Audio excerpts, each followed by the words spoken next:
by Michael Hernandez and Saf Vinalaverde. Washington. Russia's help is very important to rein in North Korea's rogue nuclear and ballistic missile programs, President Donald Trump said Friday, during a telephone call Thursday with Russian President Vladimir Putin. Trump said the primary point was to talk about North Korea, because we would love to have his help on North Korea. A day later, he spoke to reporters at the White House. China is helping. Russia is not helping, he said.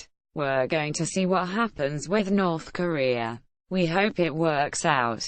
The call was initiated by the U.S., the Kremlin said, adding that Trump and Putin agreed to continue talks going forward. South Korea on Wednesday invited North Korea to engage in talks without preconditions. Unification Minister Cho Myung-kyun's comments in a speech echoed those of U.S.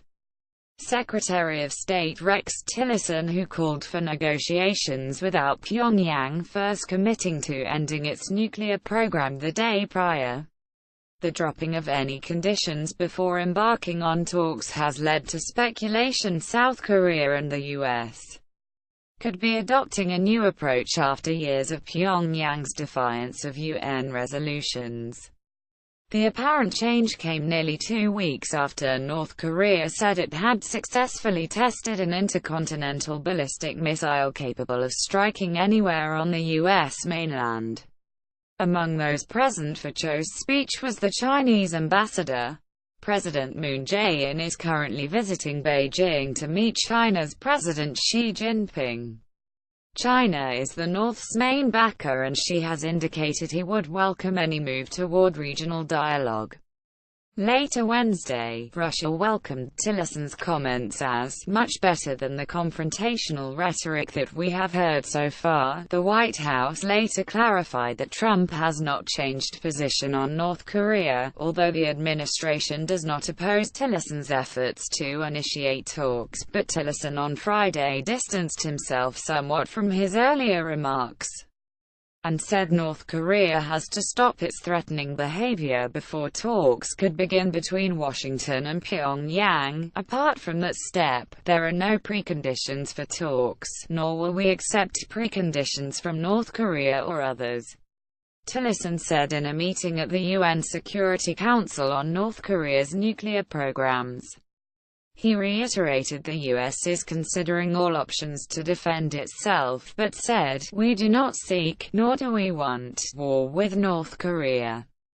The United States will use all necessary measures to defend itself against North Korean aggression, but our hope remains that diplomacy will produce a resolution."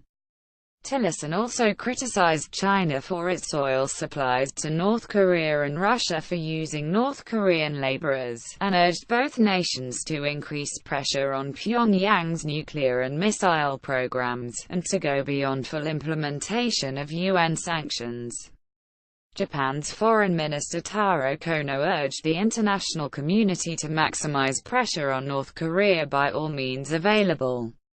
Kono told the Security Council assets of 19 North Korean entities will be frozen by his country, adding that all other UN members must introduce a strengthened sanctions against Pyongyang.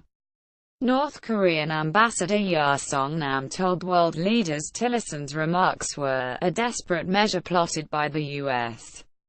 being terrified by the incredible might of our republic that has successfully achieved the great historic cause of completing the state nuclear force, he said. Korea does not pose a threat to any state, as long as its interests were not infringed upon.